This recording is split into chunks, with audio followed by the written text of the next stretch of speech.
on Venezuela, there are survivors from your latest boat strike. What happens to those survivors? Well, I'll ask Marco to discuss that possibly. Yeah, it's well known there's an ongoing narco-terrorist operation the United States has been conducting. As far as details of any recent strikes, we're not prepared here to announce all those details, but you'll get that information here very shortly. And how are there survivors when these are meant to be lethal attacks? Yeah, again, I mean, we're undertaking these operations against narco-terrorists. That's what these are. These are terrorists. Let's be clear. And but as far as the details of any recent operations, when we are prepared to announce those, we will, as the president has consistently done. So you may get something on that later today. Let me ask you, that was in a submarine, right? We attacked a submarine, and that was a drug-carrying submarine built specifically for the transportation of massive amounts of drugs, just so you understand. This was not an innocent group of people. I don't know too many people that have submarines, and that was an attack on a drug-carrying, loaded-up submarine. Yeah. On Putin, is it your belief, as Mr. Zelensky said yesterday, that the threat of tomahawks and costs, as Secretary Hicks put it, is that bringing him to the table, the fact that it's kind of a carrot and stick? I don't know what's bringing him to it.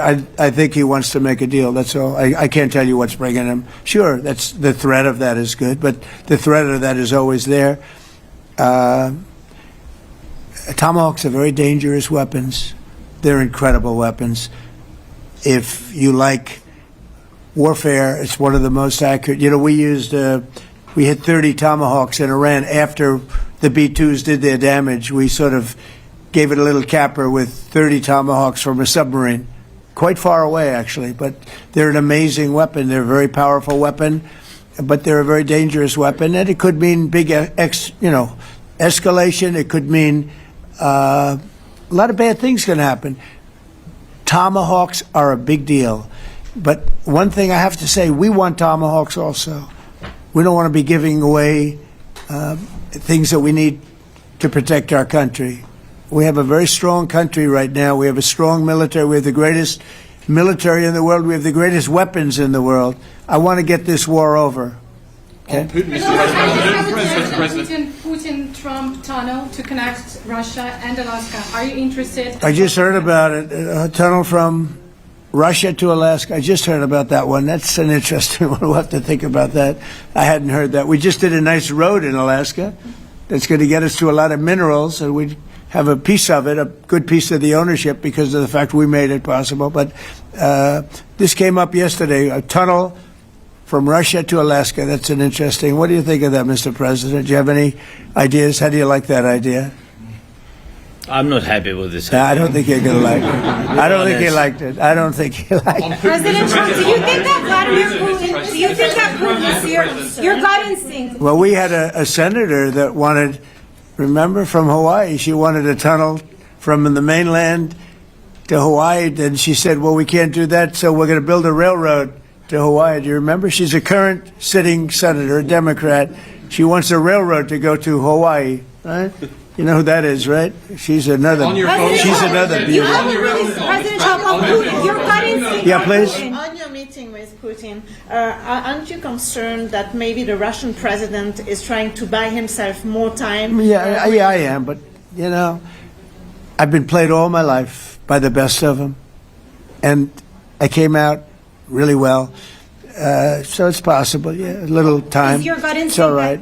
But I think that I'm pretty good at this stuff. I think that he wants to make a deal. I made 8 of them. I'm going to make a 9th. I think he wants to make a deal. Do you consider Russia to be a paper tiger? Do you think, judging by the state of its economy, well, I think that he should have won the war in a week. Yeah, I do think. And if we didn't give the anti-tank missiles, as you know, the javelins they call them, they got stuck in the mud. They would have been in Kiev very quickly. They were heading to Kiev. So, you know, in war, you have a lot of luck, too. You know, weather has won war, and the cold and the heat and all things take place in war. But that was a very interesting moment when the tanks started rolling and some brilliant general said, let's go through the mud instead of going down the highway, right? So they... They got a little bit lucky. But you know where they really got lucky? I gave javelins. That wasn't given by Barack Hussein Obama. He gave them sheets. You know, there's a statement. Obama gave them sheets, and I gave them the javelins. And the javelins are a devastating weapon. And that wasn't given by Obama. That was given by, because at the time it was Obama. That was given by me. So it was like one of those things. And you had hundreds of them. They're a devastating weapon. We have a lot of devastating weapons. I'd rather not use them. But that was a big moment. You know, when the tanks got stuck, they got stuck. And call it luck or call it talent. I'm not sure what you'd call it, but it was a big moment in time. Do you think Democrats will give you credit? Do you think Democrats will give you credit when you finally end this war, like they did with the war in the Middle East? And I think right now the Democrats are really damaged, mentally damaged. They want to take $1.5 trillion with a T, $1 trillion, and give it to people that invaded our country. They came into our country illegally from prisons, from mental institutions, gang members. They want to give them health care and take it away from our citizens. We're not going to do that. $1.5 trillion. They want to destroy our health care system. We're not going to let that happen.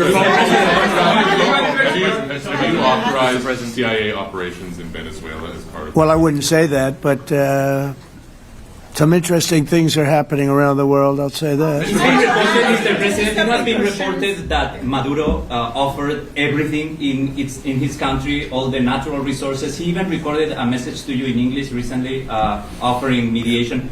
What should we do in order to stop that? He has offered everything. He's offered everything. You're right.